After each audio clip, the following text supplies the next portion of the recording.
Kita sudah habis ya, berarti nggak perlu diisi, dijumlah. Silakan jumlahnya sama seperti yang di neraca. Jadi ketika input di SPT, kalian pastikan inputannya sama dengan laporan keuangan kalian di perusahaan. Ya, ini jumlahnya sama dengan yang ada di neraca. Sama jumlahnya.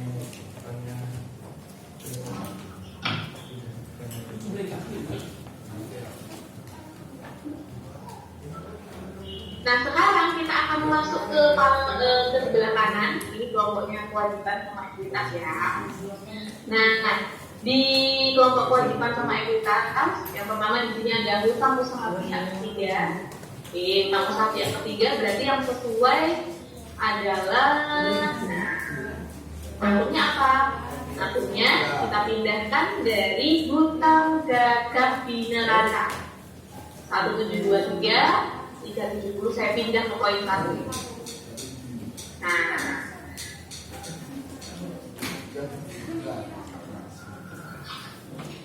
hutang usaha pihak yang punya hubungan istimewa. Nah, kalau misalnya kita punya hutang ke supplier yang di situ kita punya hubungan istimewa kayak tadi ya. Nah, itu kita masukkan ke poin 2. Hubungan istimewa itu berarti perlakuannya beda dengan kita punya hutang yang lain. Ya, misalnya ya harganya lebih rendah dari supplier yang lain. Oke, itu poin 2. Nomor 3, hutang bunga. Kalau kita punya hutang bunga, di sini kan nggak ada. Kita masukkan ke poin 3. Ingat, ini yang jangkanya masih pendek. Hutang-hutang yang jangka waktu penyelesaiannya masih di bawah 1 tahun, kurang dari setahun. Hutang pajak. Akun apa yang sesuai dengan kriteria hutang pajak? Akun apa? Hutang PPH pasal 29. Apa? Hutang PPH Write out, oke, dan keluaran sama apa? Pengeluaran. Oke, hutang PPH pasal 29 ya, 12.050 ditambah income tax A29 itu atau hutang PPH pasal 29, jangan lupa ditambah hutang PPH yang atas 6380. Jadi 3 akun ini yang sesuai dengan kriteria hutang pajak. Ada hutang PPH, PPN keluaran, sama hutang PPH pasal 29. Nah, ini kita masukkan ke poin 4 jumlahnya.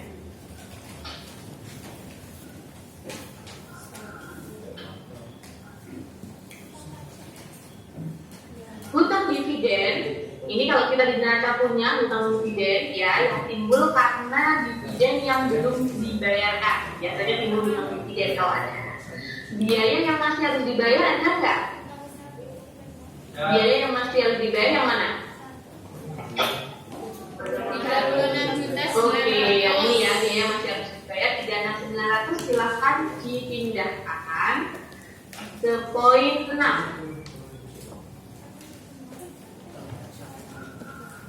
Ayo, oh, itu ada yang tiduran dari sini kelihatan, nggak nulis ya? Ya.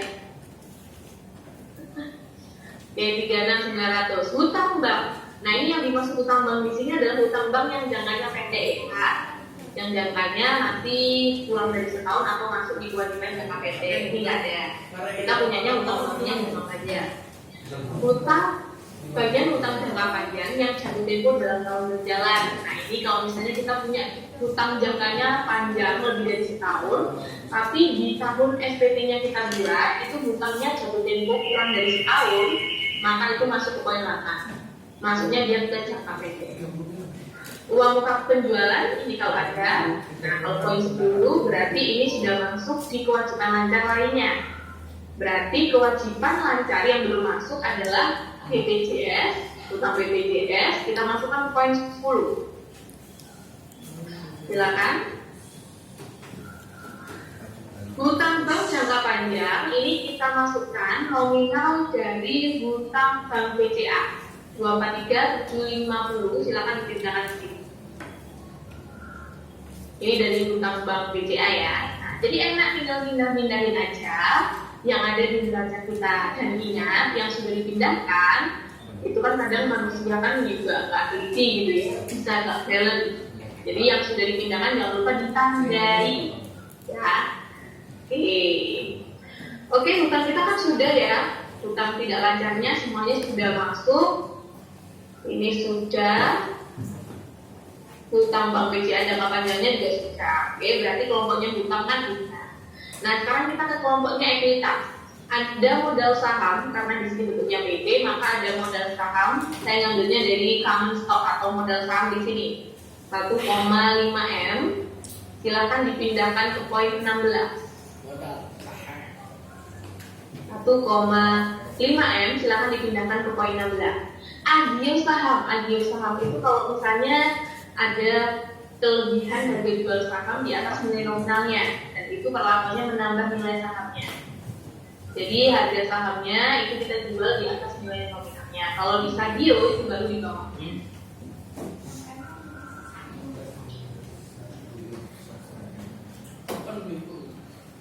Oke, nah sudah. Agionya kan nggak ada ya. Nah, kalau di neraca itu kan jadi satu di kelompok laba ditahan atau retained earning. Nah, kalau di SP itu harus dipecah. Retained earning atau laba ditahan tahun ini berapa? Tahun sebelumnya berapa? Nah, 6349 ini kita pecah kalau di SPT. Berarti kalau laba ditahan tahun ini itu kita ngambilnya dari laba rugi setelah pajak. Silakan ngambilnya dari laba rugi setelah pajak. Berarti yang paling bawah ini ya, 4, 5, 4 sekian. Nah, ini kita masukkan ke poin 19. Sekali lagi, kalau di neraca, retained earning atau laba ditahan jadi 1, kalau di SPP harus dipecah. Ya, harus dipecah. Jadi yang tahun ini sebesar laba rugi tahun ini. Nah, kalau yang tahun sebelumnya berarti selisihnya. Ya, selisihnya jadi 6349 kita kurangi yang tadi 4544, selisihnya ada di sini. Nah, ini kalau saya jumlah hasilnya adalah sama dengan laba ditahan yang ada di neraca.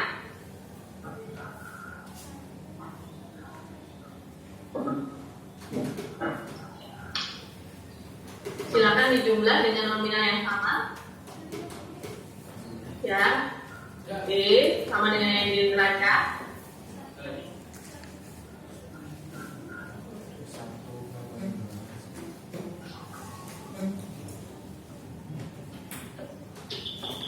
Kalau di sini kita malah bisa cewek itu.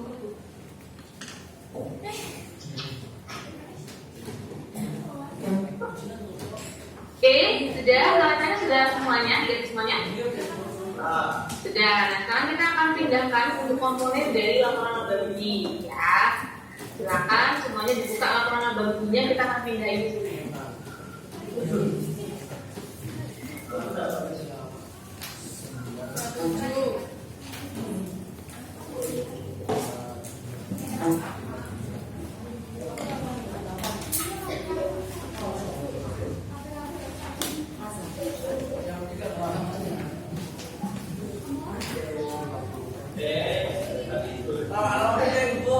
Oke, coba diperhatikan. Nah, di sini juga sama ya kayak yang neraca tadi, nggak semua poin itu ada di laporan kita. Jadi kita akan yang menyesuaikan dengan form yang ada di SPP. Yang pertama, penjualan bersih itu berarti kita ambil dari nominal penjualan bersih atau net sale yang ada di laporan bersih kita. Oke, yang ini ya berarti ya. Silakan sambil dibuka laporan laba ruginya. Oh, berarti untuk penjualan bersih ya, saya ngambilnya dari penjualan bersih yang ada di laba rugi 51929. Saya pindahkan ke poin 1, isinya di kolom paling sebelah kanan di sini. Paling sebelah kanan ya, isinya di SPP.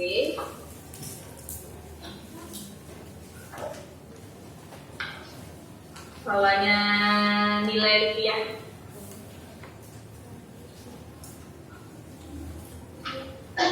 Oke, nah selanjutnya di laporan laba rugi kalian ada pembelian nggak? Ada saldo awal sama akhir nggak? Coba dicek. Di laporan laba rugi kita ada nggak akun pembelian, kemudian saldo barang dagangan awal sama akhir? Enggak. Nggak ada.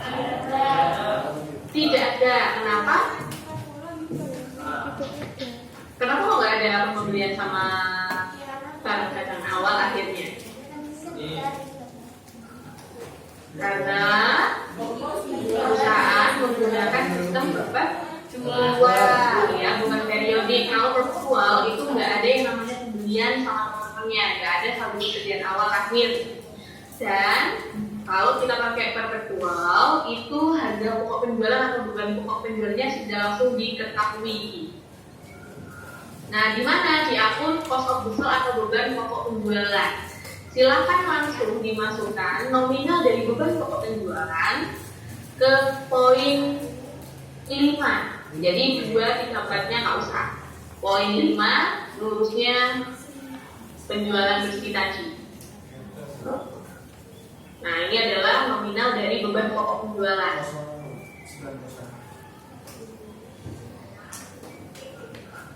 Nah, selanjutnya di sini adalah laba kotor 1 dikurangi 5. Nah, kalau kita pakai aplikasi, ini udah otomatis.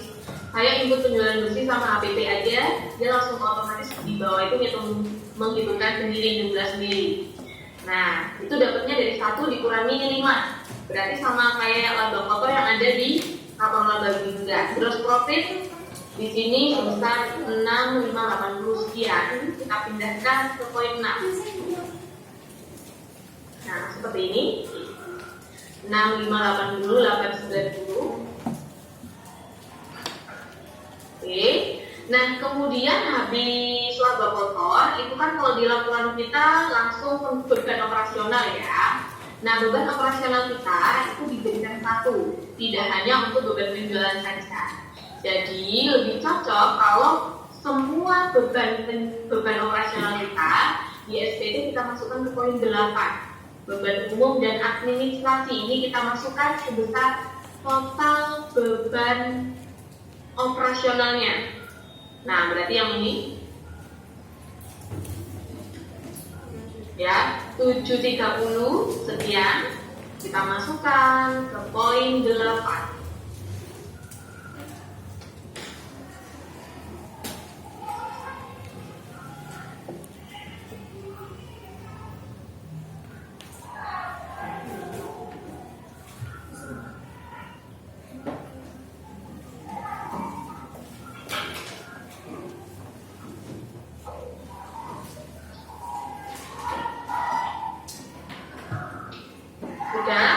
Selanjutnya laba usaha berarti 6 dikurangi 7 dikurangi 8, jadi laba kotor dikurangi beban operasional, sama dengan laba bersih dari aktivitas operasional yang ada di neraca.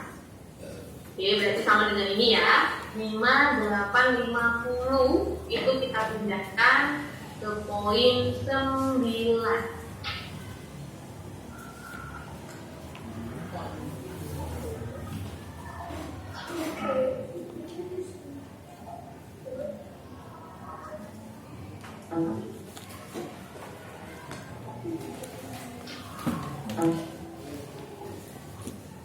Oke, kemudian penghasilan atau beban lain, berarti kita masukkan total penghasilan dikurangi beban di luar operasional.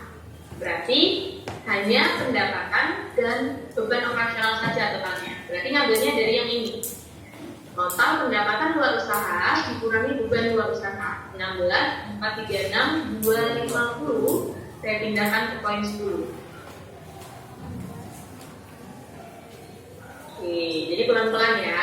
Siapa tahu nanti setelah pelatihan ini saya dari SPT kalian bisa membantu saudaranya atau temennya yang punya usaha, bisa bantu untuk pengujian SPT.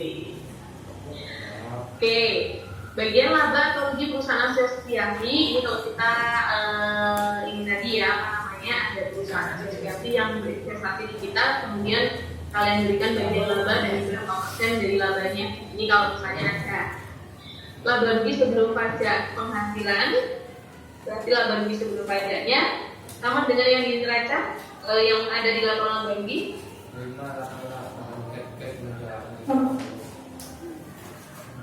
Beban atau manfaat pajak penghasilan ini juga sama, berarti yang ini corporate income tax expense atau beban PPh badan yang kemarin 22% dikali laba fiskal penjualan.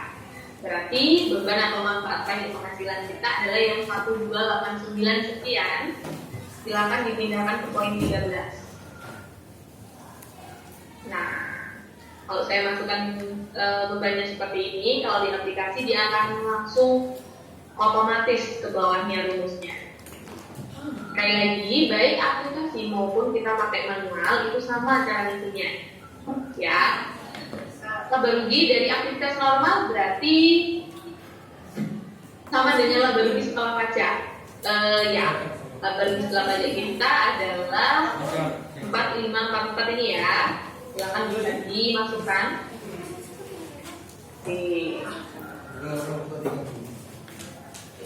Pos luar biasa ini kalau misalnya di akhir tahun terjadi hal-hal di luar operasional, ada pos luar biasa yang perlu dimasukkan. Itu seperti kayak misalnya ada musibah, ada banjir, ada kehilangan, kebakaran dan sebagainya.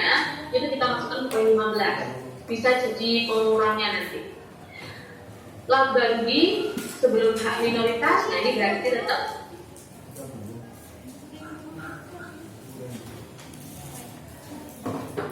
oke. Hak minoritas atas laba rugi bersih anak perusahaan. Nah ini kita tidak punya anak atau cabang perusahaan ya, berarti nggak perlu diisi poin 17. Poin 18 berarti laba bersihnya tetap. Dipastikan sama dengan yang ada di laporan laba rugi.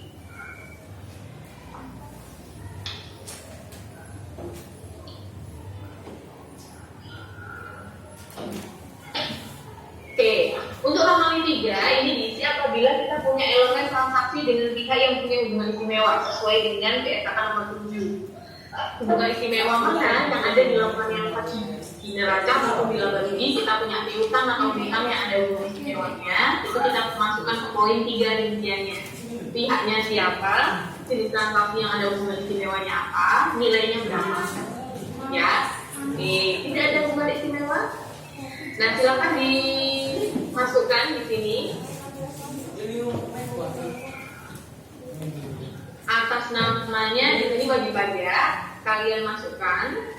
Di sini selaku direkturnya ya. Direkturnya itu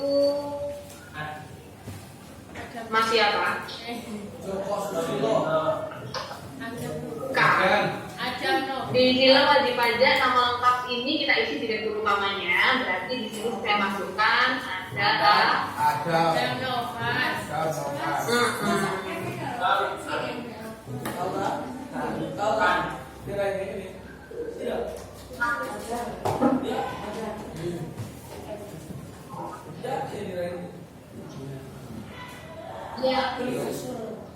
Ada berapa MMAK ya? Tanggalnya berarti sesuai dengan buku laporan keuangan itu tanggal 31 Desember 2020. Direkturnya ada Nopar MM Atta.